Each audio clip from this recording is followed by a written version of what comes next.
Okay. Hello, everybody. Hey, what's going on? This is Brad Listi. This is the Otherppl Show. I am in Los Angeles, California. It is nice to be with you. Thank you for listening. Today on the program, my guest is May Jonas, author of the critically acclaimed debut novel, Vladimir. And there is a real sense of feeling your way through a character and letting that feeling and kind of the sense of where they hold themselves in their body and the kind of pace of their thoughts. You know, all of those things are things that I would practice in playwriting. Okay, that is May Jonas, author of the debut novel Vladimir, which incidentally has nothing to do with Vladimir Putin. You will be relieved to learn. I think we've all had just about enough of him.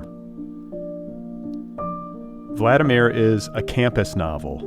It is a wonderfully voiced novel and a wonderfully intelligent novel. It is available now from Avid Reader Press, a remarkably assured debut, a gripping work of fiction. What can I say? My conversation with May Jonas is coming up in just a bit. Today's episode is made possible by Atria, publisher of the memoir Bomb Shelter, Love, Time, and Other Explosives by Mary Laura Philpott, author of the best-selling I Miss You When I Blink. Mary Laura Philpott, hailed by the Washington Post as, quote, Nora Ephron, Irma Bombeck, Jean Kerr, and Laurie Colwin, all rolled into one. She now returns with Bomb Shelter in her distinctive voice to explore, among other things, our protective instincts, the way we continue to grow up long after we're grown, and the limits, both tragic and hilarious, of the human body and mind. That is Bomb Shelter, a poignant and powerful new memoir that tackles the big questions, life, death, existential dread, and it does it all with humor and hope. Glennon Doyle calls Bomb Shelter, quote, unforgettable, and Danny Shapiro calls it, quote, powerful and beautifully written. That's Bomb Shelter by Mary Laura Philpott, available now wherever books are sold from Atria. All right, so I do want to thank some people for pre-ordering my book. I have a new novel out in less than a month. It drops on May 10th. It is a work of autofiction. Is it a Kunstler-Roman? This word is now being bandied about. I don't know what it is. It's about me and my struggles. It is called Be Brief and Tell Them Everything. And again, it is due out on May 10th. One of the nicest things you could do for me or for any author is to pre-order the book. That helps. So if you have not pre-ordered the book and you have an inkling to do that, I would be greatly appreciative. You can do it at bradlisti.com. Just go to bradlisti.com. It's all right there. You can use whatever online bookseller you prefer. That's it. Pre-order the book. It'll be delivered as soon as the novel drops. I would like to thank Amy Kamatsasaki, John Chauvin, David Balser, and Vijal Patel for pre-ordering. Thank you so much, you guys. An Otherppl sticker should be in the mail if it has not arrived already. So as you may hear here, there is a slight European air to the musical selection. Maybe even Parisian. I say this because I am just back from a trip to Europe with my daughter. I won't go on and on about this, but I need to confess to you, to announce to you that I am pretty badly injured after a bike accident at the Palace of Versailles. I wish I had a better story. I wish it was epic. But the gist is that I was on a bike tour, a wonderful bike tour with my 11-year-old daughter. We were riding bikes on a guided tour, and I ate shit on a grandma bike. I have no idea how it happened. I was not going fast. I don't think I was being reckless. I did take a selfie or two, but I mean, come on. I was going like 5-10 miles an hour on a wide open path, no cars, no traffic, no pedestrians, nothing. And I ate shit and broke my kneecap and possibly my wrist. What do you think about that? So I was in the hospital, I was getting x-rayed. I had to fly home with an immobilizer cast on my right leg. And I am podcasting right now before surgery. I think I'm going to have at least one surgery. We're not clear yet if my wrist is broken. It's sort of messed up, but I can kind of use my fingers. but I can only stand on my left leg. So if you can imagine me right now in the home office here in Los Angeles, I am standing on my left leg. All of my weight is, bearing down on my left leg and hip, and my right leg is in a cast. And I'm going to try to continue. Nothing can stop me. And I do feel an obligation both to you, the listener, and to the authors whom I have interviewed to keep it rolling. So I'm going to try my best, but I am probably going to be in surgery this week. I have no idea how I'm going to feel afterwards. I tend to be pretty stubborn and to have a high pain tolerance. So we'll see. We'll see how tough I am, right? But I just feel old and dumb, and I felt terrible for my daughter. It was a wonderful trip, and I always wanted to take her abroad for the first time. I wanted to show Paris to her. I wanted to be the one, to show it to her for the first time. And I did that, and luckily this injury happened on our second to last day. I think it's our penultimate day of the trip. So we really only lost one full day, but it was a bit dramatic. I was in the American hospital in Paris. I was really embarrassed, I fell, and then I got up really quickly, and I rode my bike for a while, just trying to shake it off. And it turns out I had fractured my kneecap, like split it in two, which is very painful, as it turns out. And then I thought my wrist was just sort of jammed, but then it swelled up. It swolled up, you know what I mean. And then I was just holed up in a hotel, and then I had to get in a taxi. I can't bend my leg. That's the issue. So when you're in this situation with a broken kneecap, and especially once you get into the immobilizer cast, you can't flex your leg. So you can imagine me trying to get into like a Prius taxi cab in Paris and also trying to fly home. They took no pity on me. It was one of these miserably full flights. There were no upgrades. It was just suck it up for 12 hours. And I think I was in premium economy, so it was a little bit better, but, it was not ideal. And then I got home last night, and I thought I was going to try to tough it out until 9 o'clock at night to get myself back on rhythm, and I crashed into a blackout sleep at like 5 p.m., which I think is like 2 a.m. Paris time or something. And then I woke up at midnight, and then I was up for most of the night, just dicking around on my phone.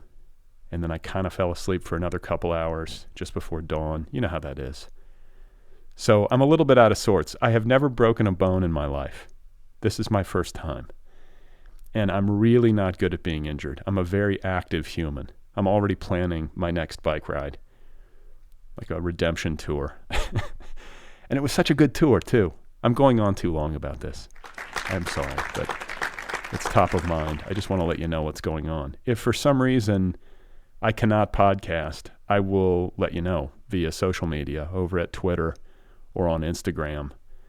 But we're going to have an episode today, I think, right? Let's do this. This is such a good book, and I'm so delighted to have Julia May Jonas as my guest. Her debut novel, Vladimir, is out there now from Avid Reader Press. It has to be one of the best debuts of the year. If there's something better, I haven't seen it. And it is just a page-turner, but also deeply literary. It balances that line.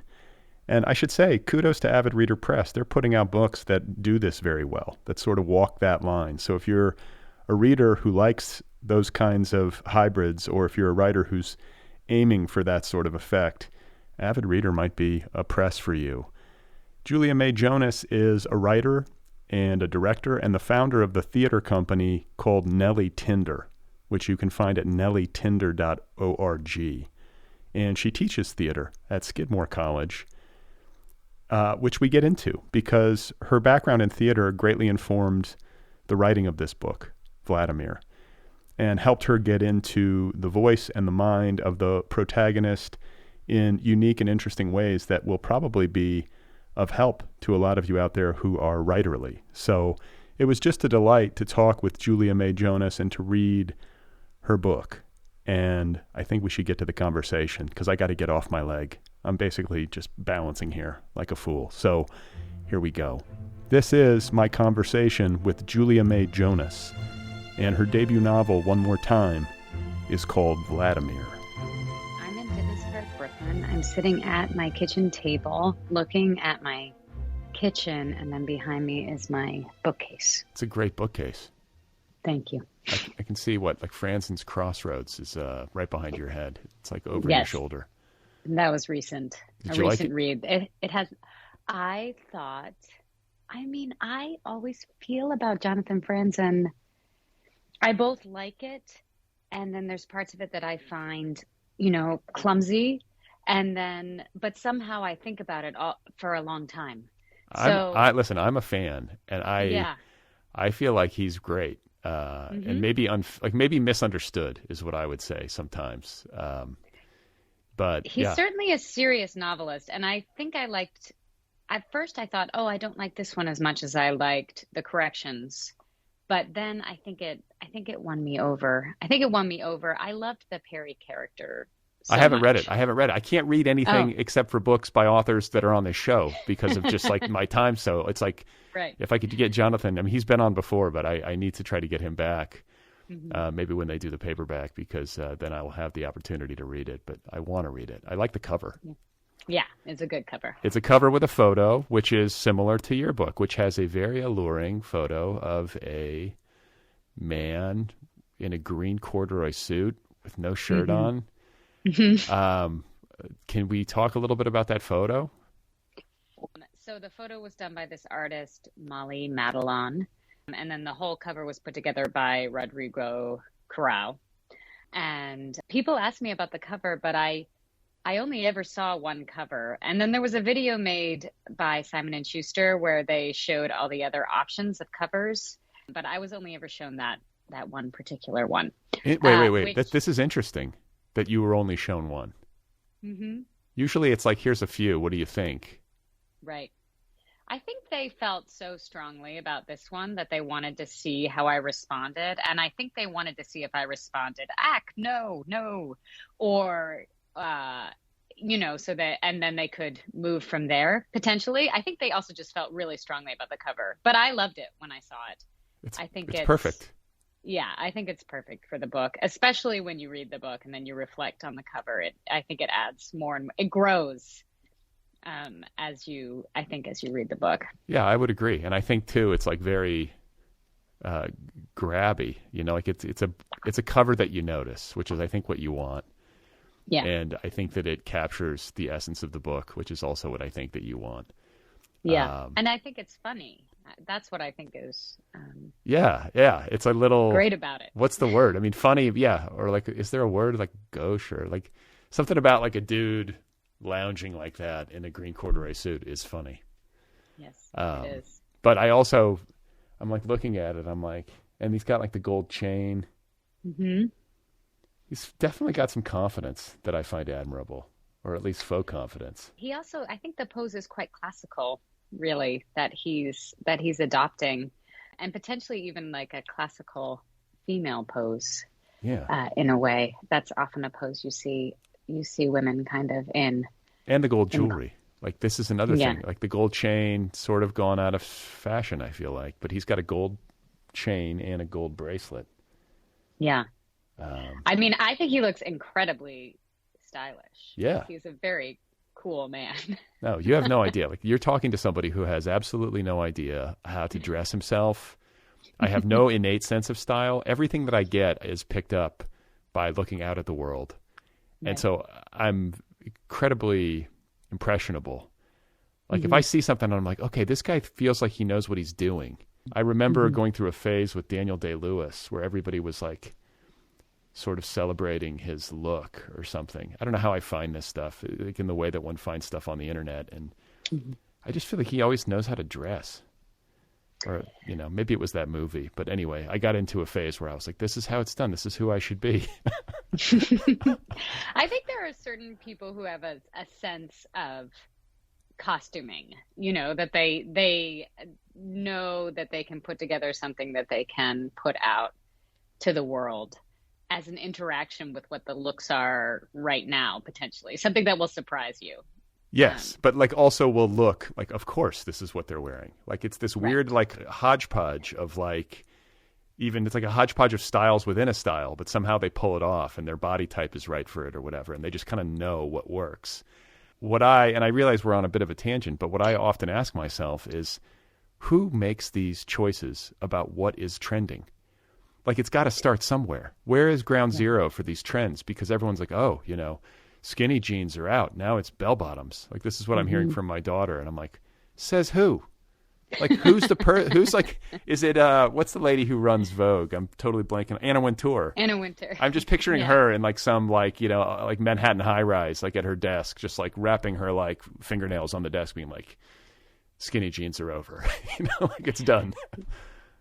I did live in Greenpoint and Williamsburg, Brooklyn a long, long time ago. And I felt like I was surrounded with people who were about 7 steps ahead of any fashion trend, who would simply, they were artists or they were in fashion, but they would be able to look at something and say, ugh. I remember this one woman saying, I'm so glad nobody's wearing boots over pants at this party.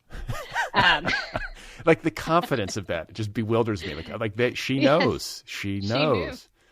She knew it was over. Damn.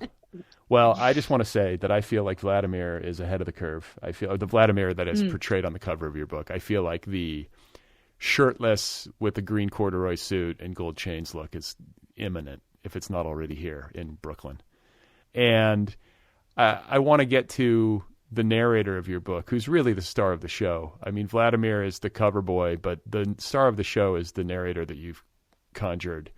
And I read that you felt like you were channeling her, which is all the more remarkable because she's a 58-year-old woman with significantly different life experience than you. Like, you're kind of writing out of your range. This is an invented character. And talk about this channeling.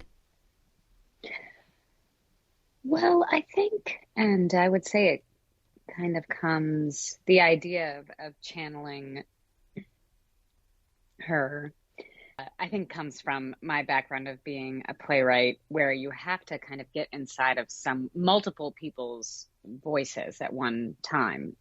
Not everyone can be, a person who's like me. I mean, that would be a very boring play. Yeah, you don't want to play about me either. And a very unrealistic one. And so I think I have a bit of a practice of just exercising that sense of taking on other voices and trying them out and trying to figure out their patterns and their concerns. And there is a real sense of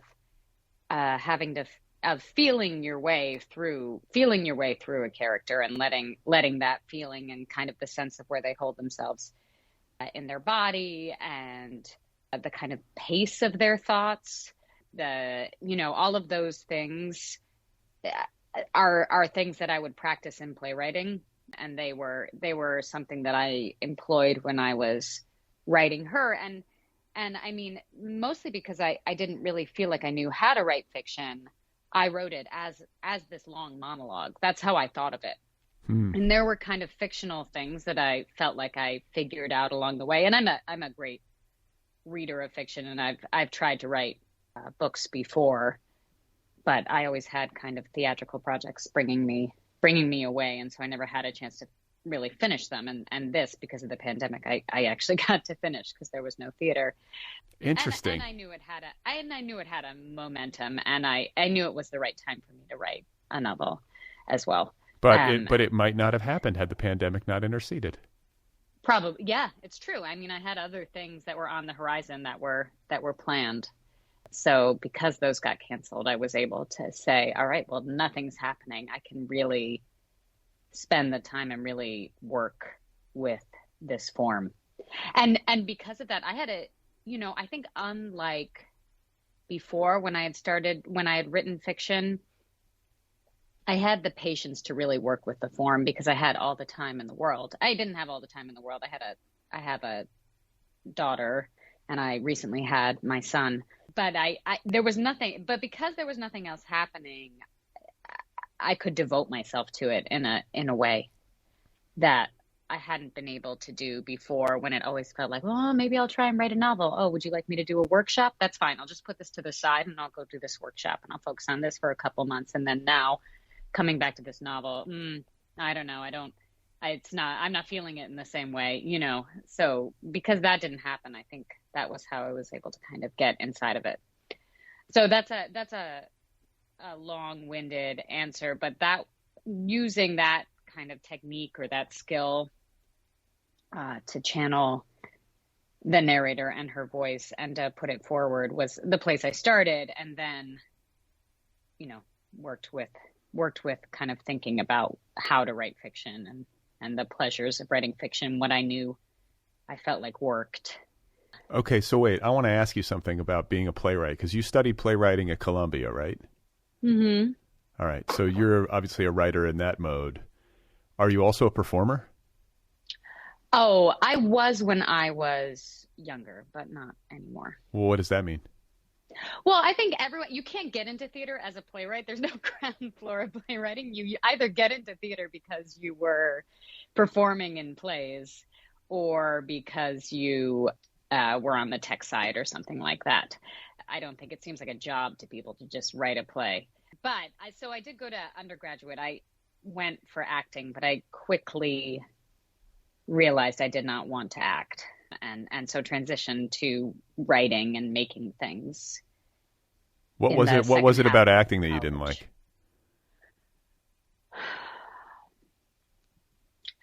Well, you're powerless. You can't do your work unless you're hired by somebody. Yeah. You can work on doing your work, but you can't actually practice a craft. That felt very frustrating to me. I realized that I wanted to be a boss, and not an employee. And an actor is always an employee. Even when they're a big star, you're still essentially an employee.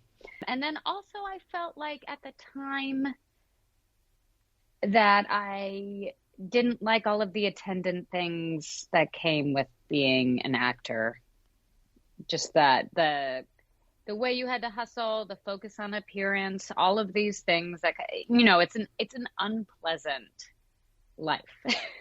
And so I think unless you have a huge amount of conviction, then it's really not very appealing. And then also I always had this love of literature. I always had a love of writing. I always had a love of craft. And so I didn't know what to do with that when I was going to be a performer.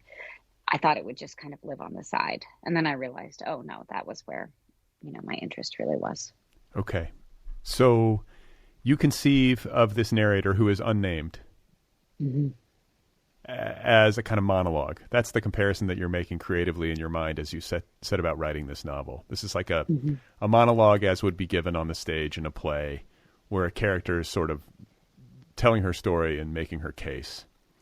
Yeah. And structurally, you're moving in a scene-by-scene manner from chapter to chapter.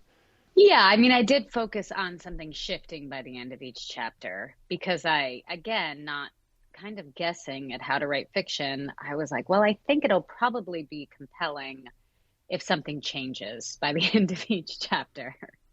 So, yeah, it wasn't so much that we necessarily had to be in a different place physically. We had to be in a different kind of space. Either something had to shift either emotionally or potentially with information, but ideally with some sort of action or we had to have some new knowledge about her by the time we entered into the next chapter. I see. I like this, the way that these forms are informing each other, or how one is informing the creation of the other. And it's making me think, strangely in my memory, I'm going back to the movie American Beauty and Sam Mendes, who has a background as a theater director.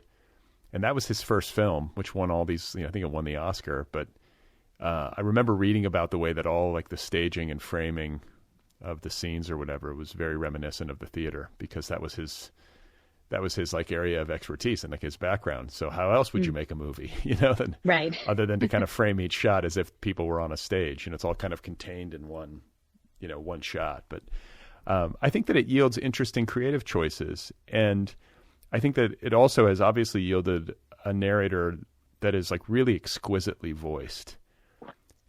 This is a wonderful person to kind of go along for the ride with. Flawed, complicated, fascinating, probably has some blind spots, but I gotta say, and this is kind of a confession, I loved her. I could hang with her.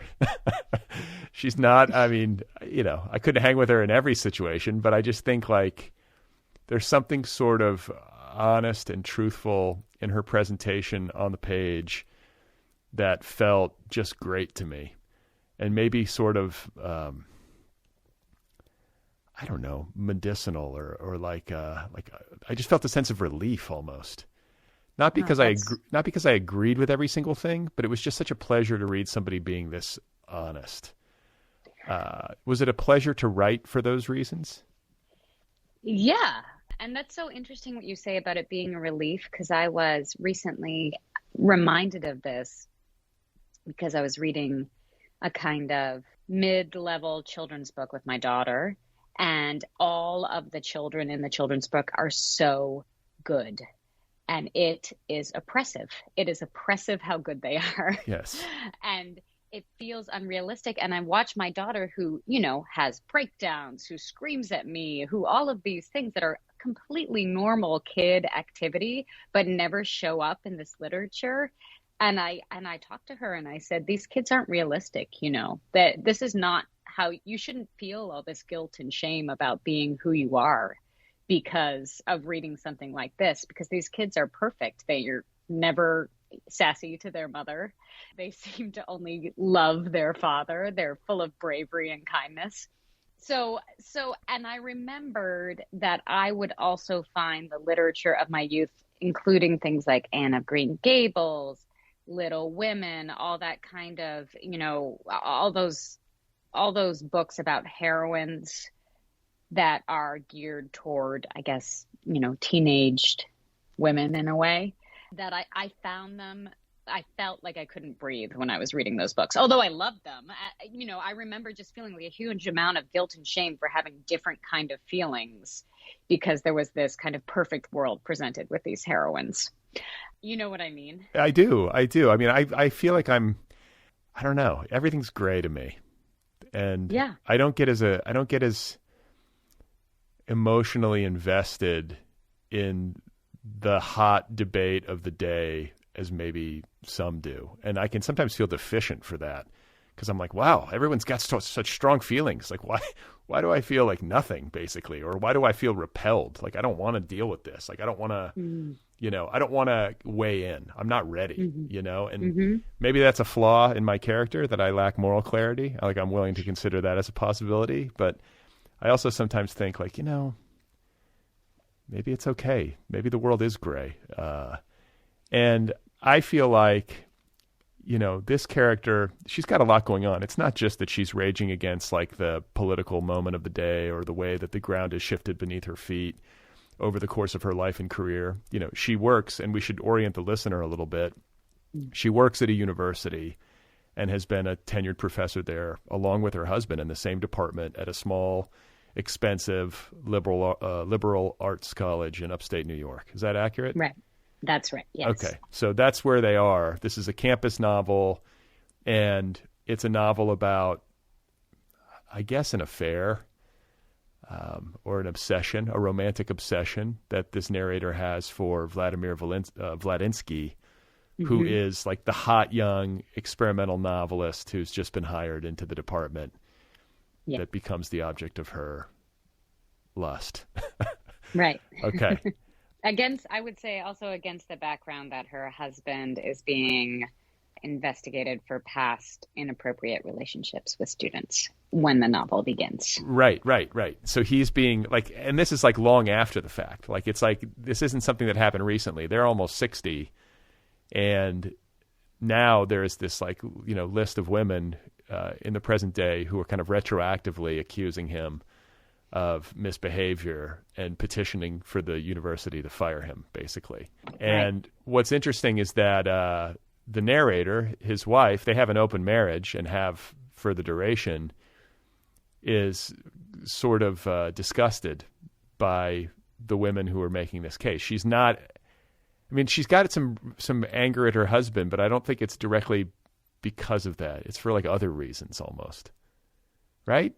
Or maybe so. Yeah, no, I think that's true. I mean, I think she's in process with it. It's interesting. I had someone write me an interview question today saying, your narrator is so objectionable. And I said, well, she thinks thoughts about things. She certainly has moments where she's expressing moments of frustration at the women and thinking about them in terms of a certain view. And then I think she's also in process with it over the course of the book. And I do think what I was interested in her is this idea that sometimes we think one thing and sometimes we think another thing, and being in process with her thoughts.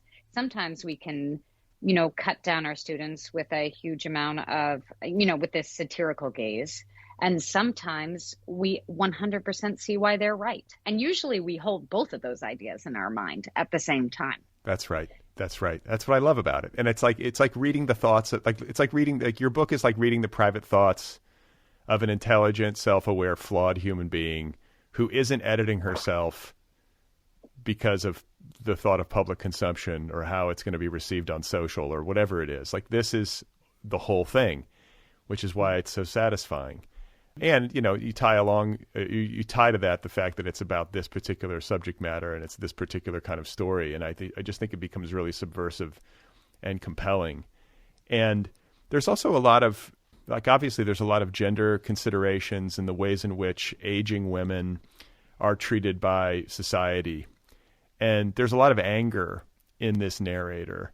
And I want to read you a line from one of the New York Times reviews. Your book had got multiple New York Times reviews, right? I know.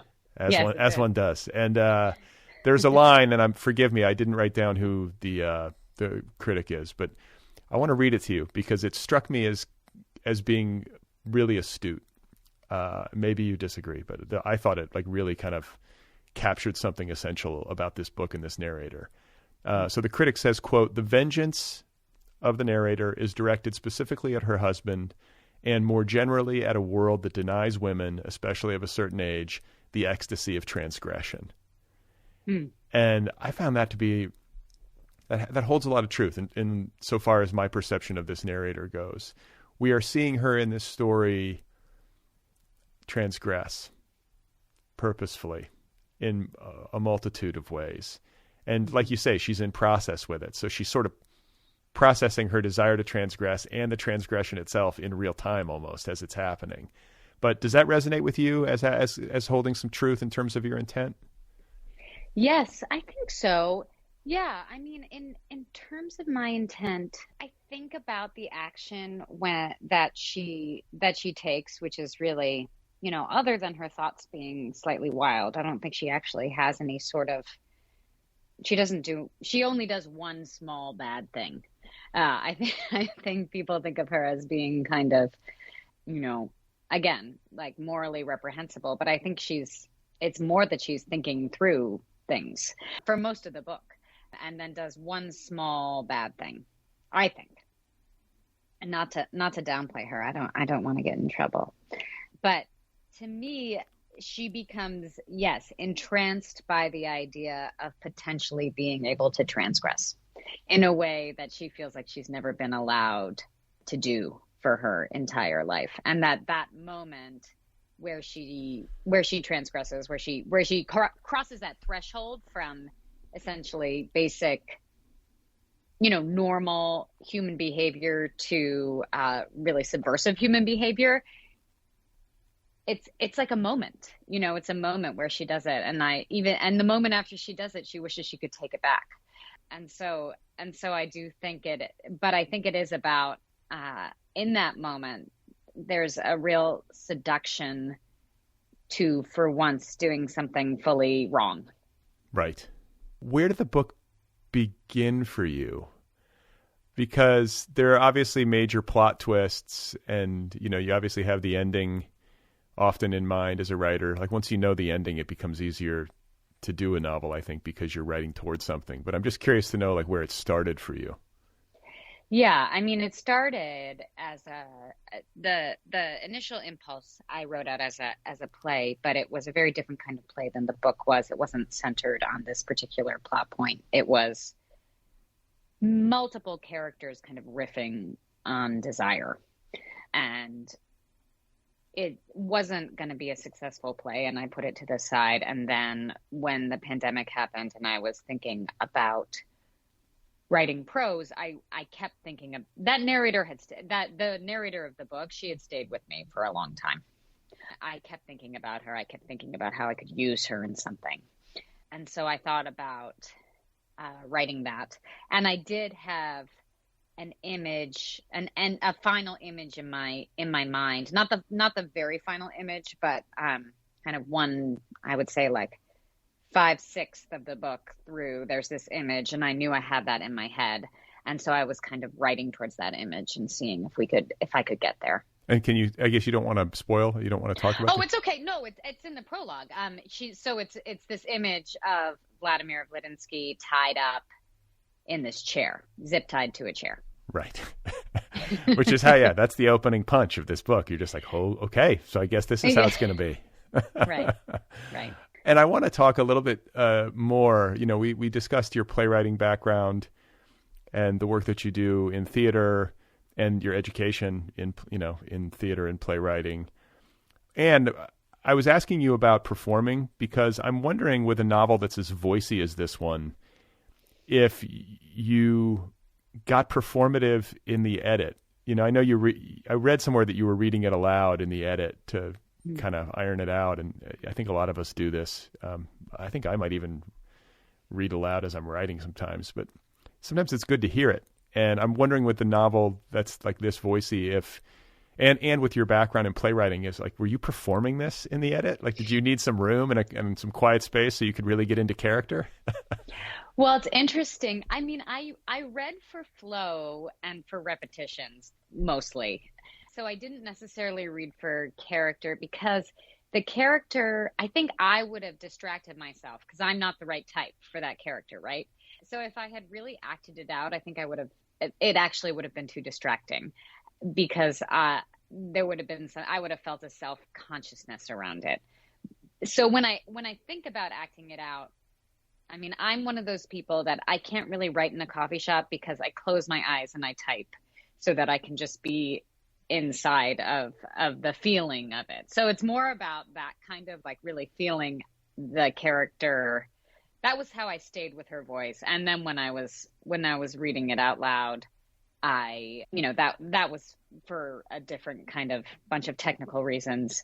But I do think the performer thing that is connected is that the most entrancing thing about performing, and I think the reason why so many performers are, so many people I know who are performers are the most intelligent people I know.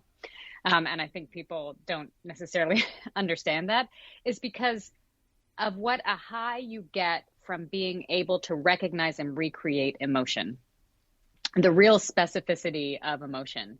You know what I mean? And I feel like that is what I drew on, in writing the character, that kind of trying to access what that specificity of an emotional state was, or specificity of an interaction, and how exactly you feel, or one might feel in that interaction, and how really insightful that can feel to access on a physical level. Yeah, that's well said. And I think that it goes back to, just this idea of cross-pollination and using one media or one particular literary tradition and having it inform another, and how useful it can be, because it gives you a unique angle. So many of us are kind of locked in this books channel, and that's all we're really doing. That's all we're really bumping up against. And it's kind of inspiring me to read more plays and see more theater.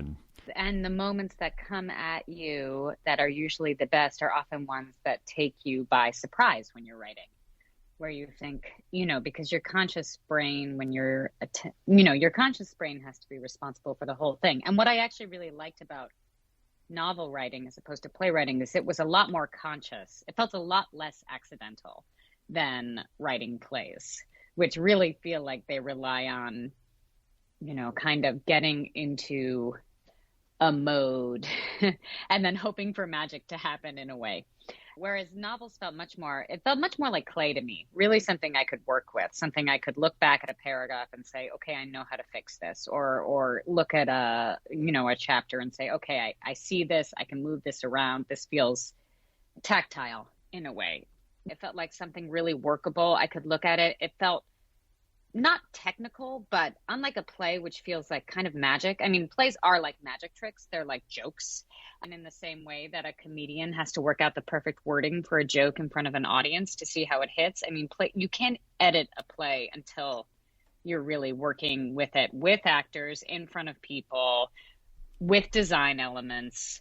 It requires so much 360 kind of experience because it really is about timing and landing. So being freed from all of that and being able to work with the thing on the page that I knew was the thing that was going to reach the reader, you know, it was a one-to-one transmission. That was really exciting for me to work with, and felt, even though I felt like, you know, yes, I was channeling this voice, I was channeling this character, I was trying to be, I was surprised by her as I went along. She did surprise me and say things, you know, that I wouldn't have been able to think with my conscious mind, but the process was a lot more conscious because we grow up reading books. They're imprinted on us in a way that plays, even if you're a playwright, even if you spend so much time in theater, aren't. Yeah. And it's funny to hear you talk about the way that plays are edited. It makes total sense to me that you would have to have actors saying the lines, and you would have to have like some audience feedback almost. But the question that arises is, okay, so you're a playwright and you've written a play. You're editing that play even after maybe it goes up, and you're getting feedback from the audience in the way that like a comedian would refine a set based on audience feedback. Be like, actually, you know what? This line worked better the last 3 nights. Like, let's change it. You do that sort of stuff as a playwright, like as you're going. Yeah, I mean, especially, you know, I remember Tony Kushner when he had this play at the Public called The Intelligent Homosexual's Guide to the Scriptures, I believe is the short title. And I think it's actually, there's a longer title for it. He was writing during previews, which are happening in front of an audience, you know, huge rewrites for his actors every night. And, you know, every night they would have to kind of assimilate and then redo the material. He was rewriting scenes, you know, you are kind of testing things out in that way. And then by contrast, as the writer working on a novel, and it's like, if we're going to use this clay analogy, like it's like clay, you're able to kind of like look back the next day, read what you wrote and mess around with it and get it to where you as the, I guess you as the first audience feel like it's clicking. Yeah, you can make it the way you like it in a way. And of course, I mean, as you know, then it gets fixed and you just have to accept it to a certain level. And it's, you know, you have all those feelings when you go back over and you look at your text and you know you can't change that much. You can change a little bit here and there, but you can't change. Yeah, but I feel like this book it's really well written. I don't think you got much, you don't got anything to do. It's good. It's all good. You're done. You're done. Thank you. I mean, it's actually strange to be done because when you make theater, you're working until the last minute. And you're still working when you're watching it with an audience. You're thinking about it. Even after you can't really change the script, you know, you're present in its presentation. It'd be like if every person who read my book I sat next to while they read it. Which would be excruciating. But yeah, but also like I think about that, like being a playwright, and you put a play up and you're sitting in the audience watching your play be performed and getting the audience feedback in real time. I'm thinking of how excruciating it would be if it bombs, and if there's just like silence when it's supposed to be funny and laughter when it's supposed to be serious and all the horrible things that can happen. But I'm also thinking of like what a wild emotional ride it must be to have a hit. That almost might be more disorienting, to be sitting there and people are just howling and crying, and that's got to be gratifying, but also like maybe at a certain point not healthy to be exposing yourself to that kind of like ego charge. You know what I'm saying? Yeah, absolutely. I mean, I think, you know, when you're a writer in general, the best time you're going to have is when you're working on the actual thing. And all the rest of it, regardless of whether you have a big hit or you get a great review, it all feels kind of vaguely painful. You know, not to be overly dour about it, but it all feels kind of vaguely painful. And you just think, oh gosh, well, I just want to be back writing again, because that's the only place that I feel kind of centered or grounded. You get, I had so much good press for this book. It was really very surprising. And, for my plays, I've had many, many mixed reviews, mostly mixed, not like this. This was very, not something that I was used to. So wait, so does this cause you to think to yourself, well, shit, maybe I've been doing the wrong thing. Maybe I just need to focus on books. Well, yeah. I mean, of course it makes me think that I should be doing this versus plays. And hopefully I will continue to do both. I think the bigger thing is that I found that I really fell in love with the form and, felt like I felt a certain kind of empowerment with the form and a knowledge of the form that I haven't ever felt like with plays. Sometimes I like to joke to my husband that I feel like, because I teach plays at a college, playwriting is like, I feel like a baseball manager who never was good enough to play in the major leagues, but knows everything about the form when I'm talking about writing plays. And there was something about writing a novel, which I was like, I am such a dum-dum doing this, but somehow I'm really able to get it to work. Yeah, well, okay. I'm thinking about just the extraordinary self-knowledge that this narrator has.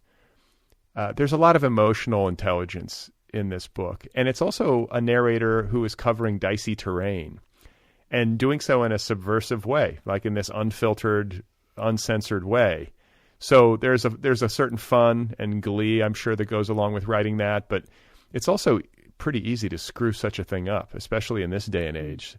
Or at least that's how I'm imagining it. Were those thoughts on your mind?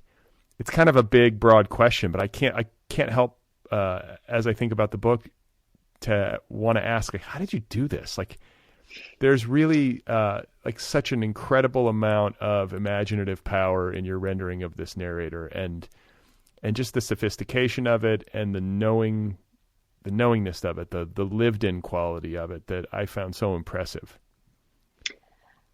Well, thank you. And I feel like, I tried to take being afraid of what she was saying off the table, because I felt like the minute I have read a bunch of novels recently or over the past couple of years where I feel like the novelist is covering their ass, and I don't like that. It doesn't feel truthful to me. Right. And also that they are morally correct, which I'm extremely dubious of, just as a general practice. The assumption of moral correctness from any one particular person is always very dubious to me. Yes. I'm right there with you. I'm right there with you. Like, I think this needs to be said, and I think that a lot of people feel this way, but I think there's almost a weird, like, shame or timidity or worry that can creep in when you start to think along these lines.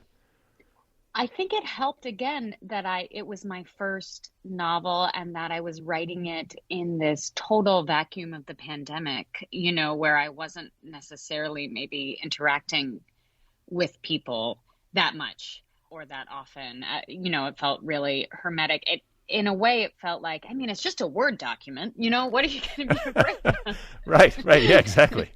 Why build this thing into a monster, right? Right.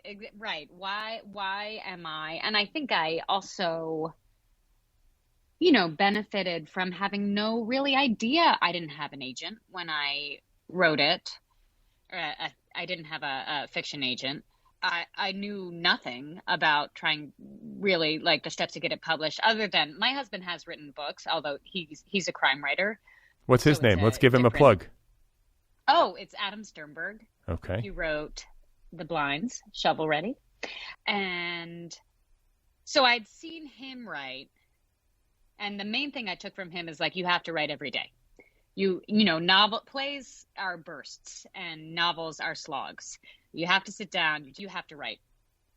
And I really wanted to finish it. I think that was another thing. And so I just, I really kept going. I also made a rule with myself that I wouldn't rewrite until I got to the end. And I don't know, I maybe broke that. I'm sure I broke that here and there. And I look back, especially in the prologue, and it's very, very different from when I first started. So I'm sure I broke that in some way, but I really wanted to force myself to just go like a train, not worry about it. And I had no idea that it would even ever be published. I mean, I was just I wanted to finish it. Okay. And I mean, I knew that she was compelling. I knew that I had something, and I knew that it was propulsive, and I wanted to write something propulsive. I wanted to write someone who was good company, and I wanted to write a female particularly who was morally ambiguous, because I feel like you see that all the time with men. Historically with men, you see male narrators who are morally ambiguous. And I feel like either with, and I felt like there wasn't that, space for ambiguity in many of the females that I encountered in literature. Okay, so let's talk about that. I want to get to like the business side of it too, since this is your debut and you didn't have an agent when you were writing it. But I want to talk a little bit about the book's DNA.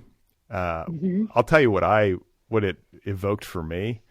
Like from page 1, I couldn't help but think of Nabokov and how it was kind of an inversion. It felt like a flip, like a clever flip in some ways of Lolita.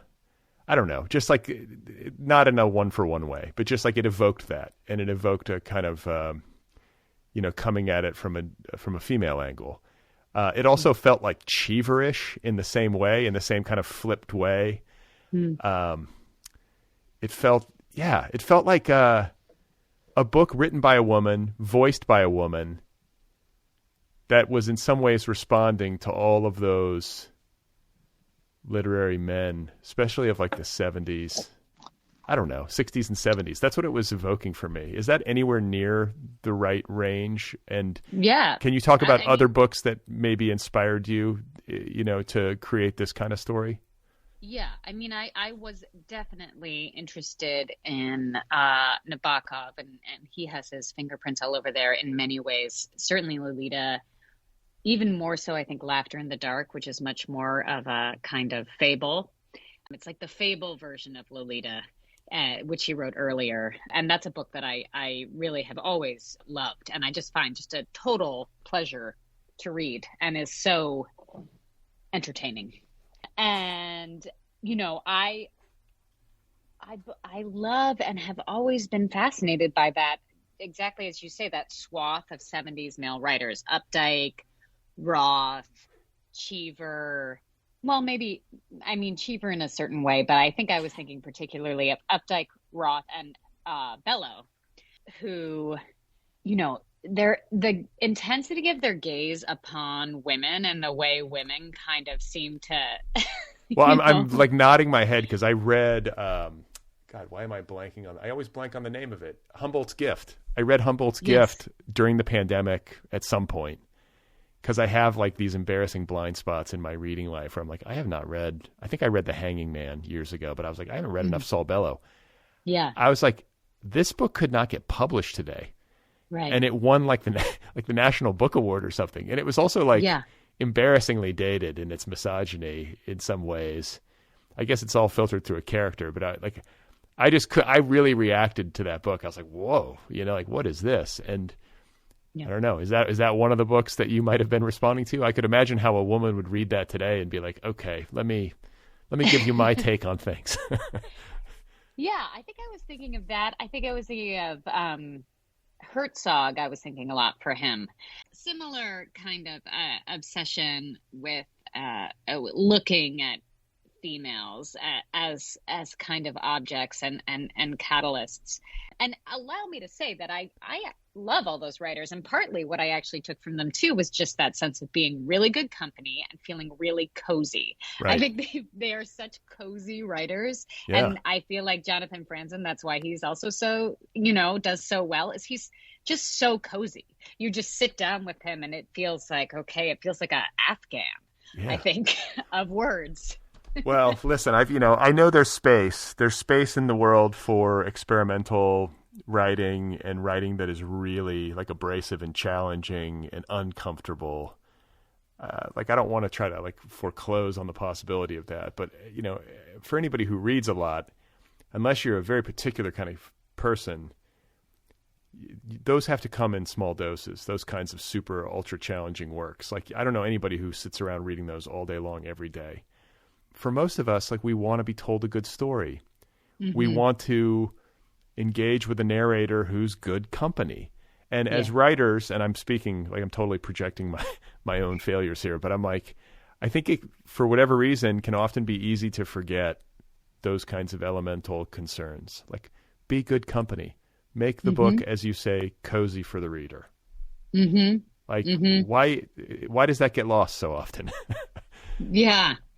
I mean, again, it's like, well, I notice like impulses in myself, even as I'm starting on my second novel, to do something different, to want to do something, you know, to challenge myself in a certain way, or you know, to correct on something.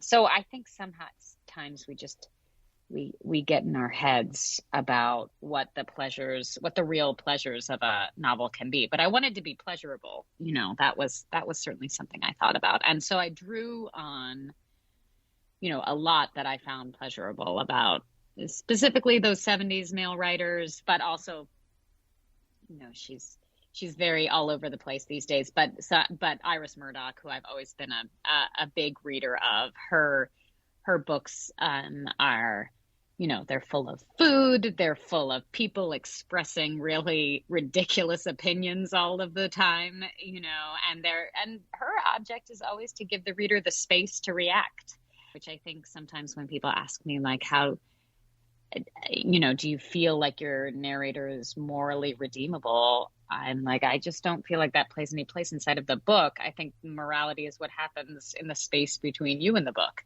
You know, you can decide for yourself. Yes. Like, amen. Like, why do we have to, like, I think this is part of what I bristle at is like, why do the writers, why do artists suddenly have this onus placed upon them to be the moral arbiter of all of their characters' like thoughts and behaviors and statements? Like, the whole point of the exercise is to try to create a work of art that the reader or the consumer can be in dialogue with and can react against. You don't have to agree with everything that's said, but I feel like so often nowadays it's like, you know, too many authors indulge in this or get caught in this idea that they've got to be like morally right on the page, and it flattens everything and makes it uninteresting, and I don't like it.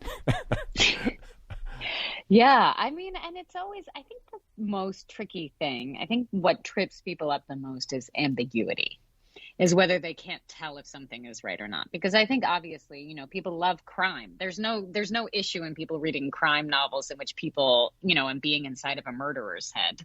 That feels very simplistic, I think, for people. That doesn't disrupt people in the same way as if they're like, I kind of like her, but she's a little, but maybe I don't like this, and maybe I don't like this, and maybe I do like this. I'm confused, you know, and then it's like system overload or something where that is the thing that feels so hard to handle is a sense of ambiguity. I want to talk to you, since this is your first novel, and you described you working on it as kind of like, I don't know, you're working in the concentration that was afforded to you by the pandemic, the way that we had this kind of enforced austerity, you know, thrust upon us by this virus. And then you also, you know, you're not represented. You never published a book before, didn't really know what would become of this, but I'm going to give it a shot.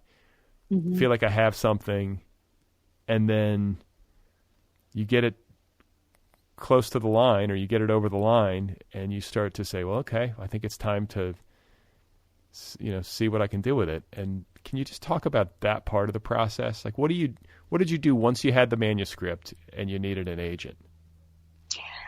Yeah, well, again, I will say that because it wasn't a form that I had worked with, I allowed myself to be kind of dumb about it, like a 22-year-old. Remember, you know, you were so brave when you were 22. You could just Speak write for to yourself. anybody.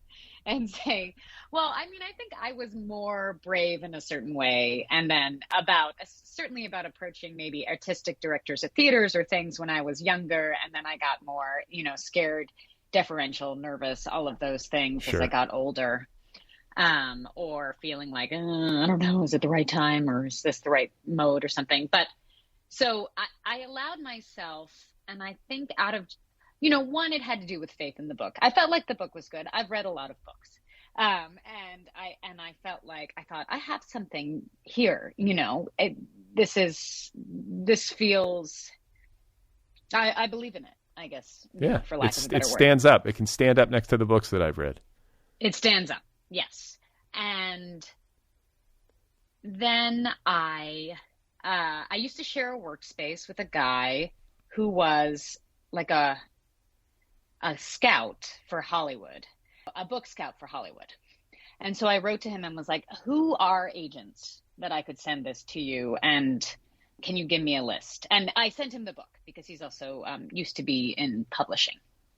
And so he read it and was encouraging, sent me a list of agents. He said, like, these people you can use my name, these people you can't. I'm really giving you the nuts and bolts of this. No, this is great. I really just wrote them. And then one person responded and said, I'll read it. And they did. And then they said, can we have a conversation about it? After the holidays, I like it. I want to represent it. And so then I wrote to all the other agents or a smaller list and said, I'm having a meeting. Do you want to read this? And I felt like this big pressure because, I was pregnant and my husband had lost his job. So I was like, I got to get this. This book has got to get sold. Right. I am selling this book and I'm selling it before I have a baby. I think that I can. And I think that it's ready. So, amazingly, that was met with kind of people read the book. And then I had a couple more meetings and then signed with my agent. And then I said, I want to sell this soon. And she said, I think we can do that. And so then we did. And then we did, within a month. Okay. So who's your agent? Anna Stein.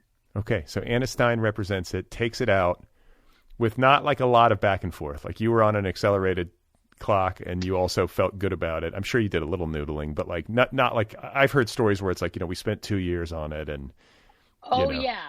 Well, when I signed, when I had my meeting with her, I asked her what her process was with writers and she said, I don't really give a lot of notes. She said, I'll give a couple, but I'm not going to work with you on the book. And that appealed to me in my timeline. Yeah, and so, great. And so she sent me a few notes. I think that process took, 2 weeks or something like that once we had signed with each other, very short amount of time. And then she sent it out. And then it was, she's a very good agent who has, gets her books read. So then we had 10 publishing houses who were interested in it. It was a 10 house auction. Holy cow. Yeah. How exciting. That was insane. Okay, so where are you present for the auction? No, I'm hearing about it via email. Anna just sends me kind of updates. Okay. As we're going along. And there's not like an auctioneer. There's not like some guy like people think of auctions, they think of like the guy talking really fast, but it's just basically a big, huge, it's a series of calls, basically. It's a series of emails, I think, essentially. Calls or emails, I think. And I was kind of getting the updates as it goes along, the rounds. They go, I'm still not 100% clear how it works, but it'd be like, this place is this opening offer. Okay, round 2, they've dropped out. Now we've got this group. Round 3, now we've got this group. What were your dopamine levels like when this was happening? Total paralysis and fear. I'm not, particularly used to unbridled enthusiasm in general. Well, I mean, this is the thing about writing. You spend all this time in your like hovel working on your book in isolation. Mm-hmm. And then suddenly, you go out with it and there's this kind of response. Like that's the dream, right? I mean, all these publishers want to publish your book. That's fantastic. So fantastic. And I only felt like it felt okay because my playwriting career has been so glacial, like appreciative, but glacial. And so if it had been, again, if I had been 23, if I had not spent the last, 15 years really working on writing and on craft, even if it wasn't on a novel, on plays, and struggling and trying to raise money and doing, all sorts of day jobs and things like that. If I hadn't done that, I think it would have felt really, really super bizarre. And not that it felt like I was getting what I deserved either. That's not what I want to say. I just mean I was able to be grounded about it because I'm old and I failed a lot.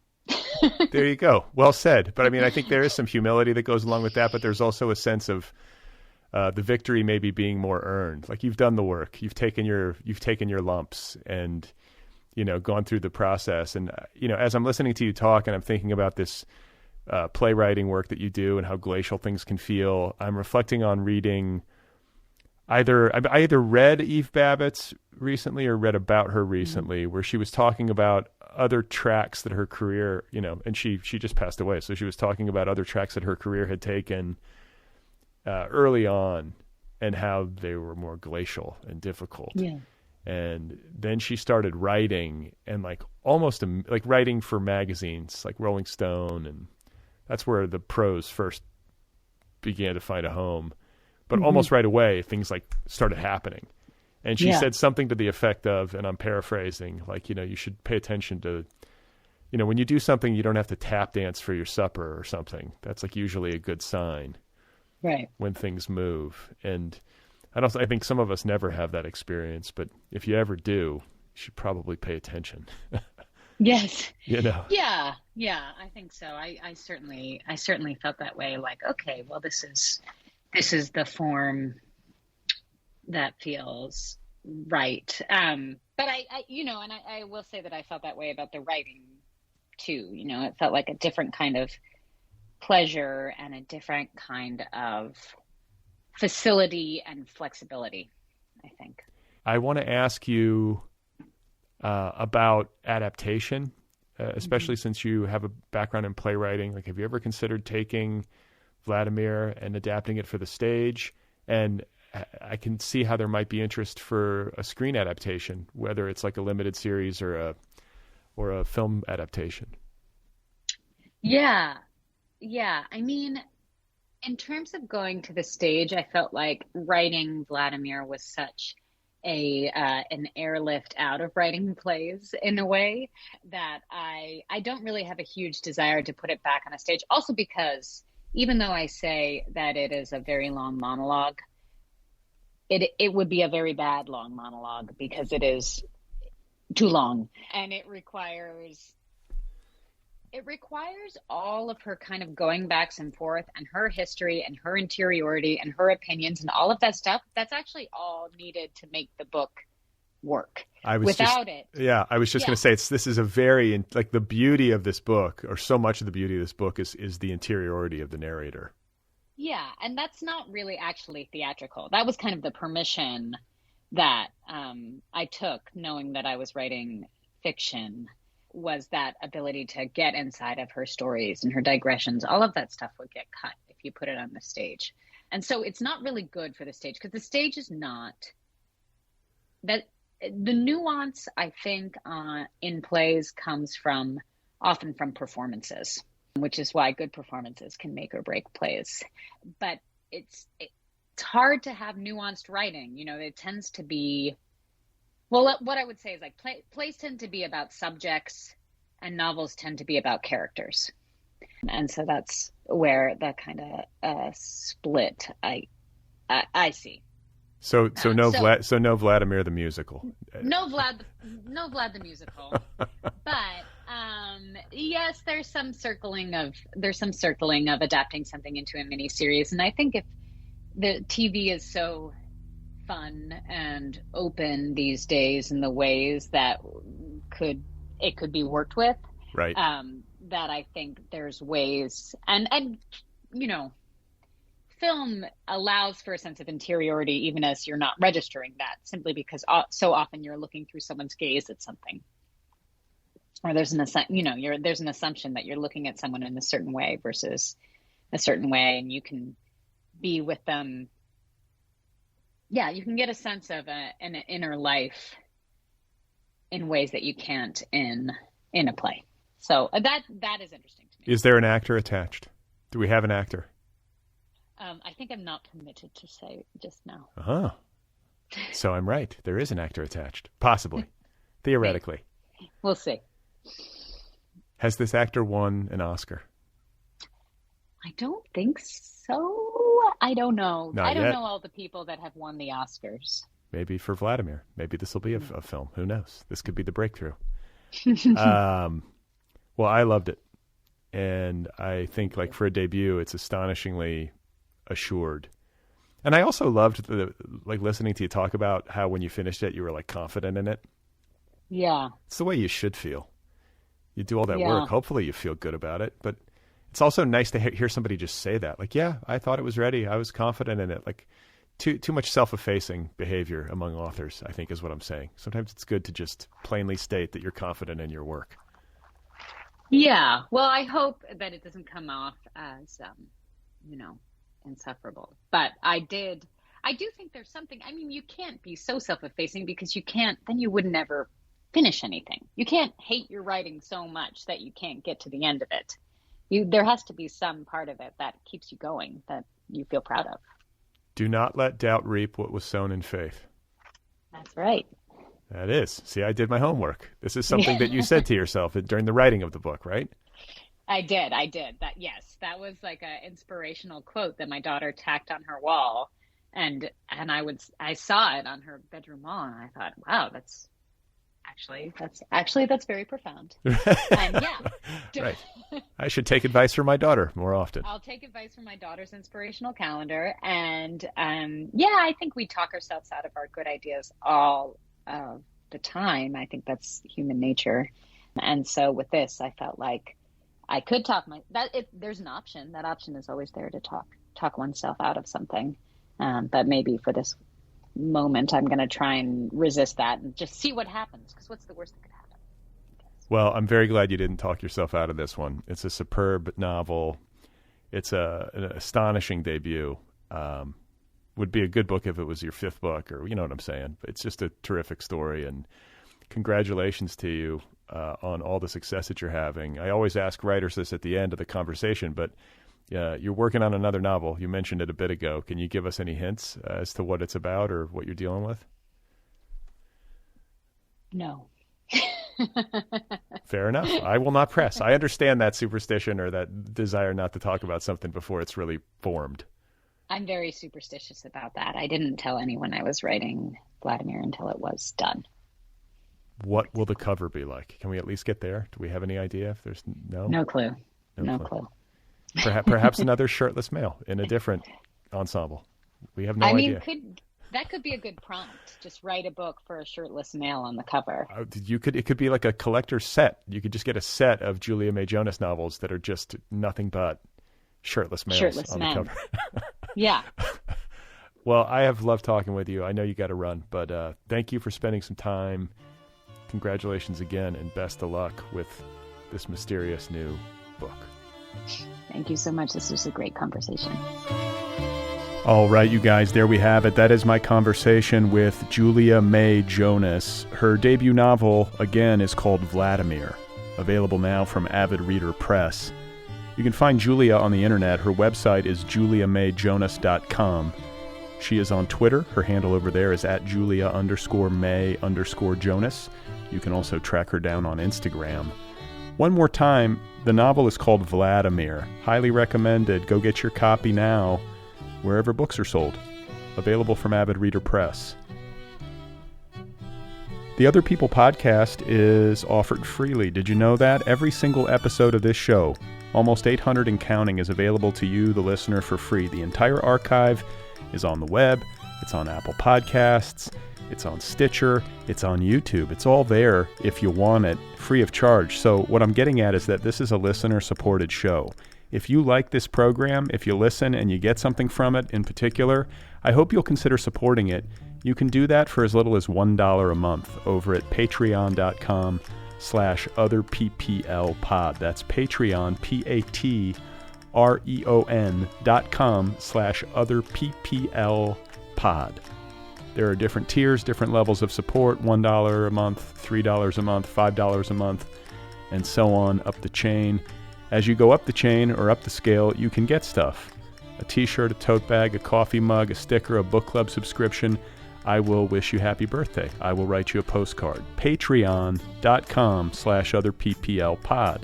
If you would like to pre-order my new novel, Be Brief and Tell Them Everything, you can do that over at bradlisti.com.